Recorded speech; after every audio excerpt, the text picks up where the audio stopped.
Well, it was a losing battle against rising water for many people in Racine today. Heavy rain bombarded basements. Miriam McCarr shows us how the city is now trying to help those clean up. Racine broke records for single-day rain totals, and homes in the area have been paying for it. Flooded basements have forced homeowners to clear out damaged items all day. It's been hectic. Been up since 5:30 this morning. The Petersons say they got over a foot of water in their basement, ruining most of their belongings. Half, if not more, because we're still not even done going through everything. They spent the afternoon trying to save old family photos. Pretty much everything that we can possibly save, we're trying to. John Louie lives a few doors down and took the day off of work to clear the flood from his basement. My sump pump couldn't keep up because it was raining so hard. That's what the whole problem was.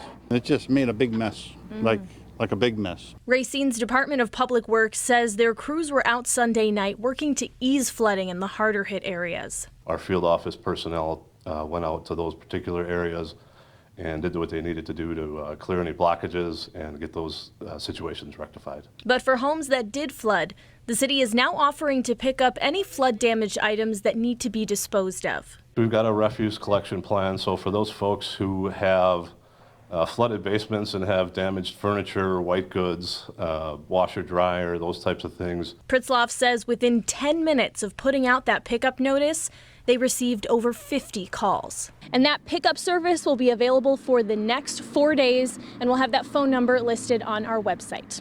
Reporting in Racine, Miriam McCarr, TMJ4 News.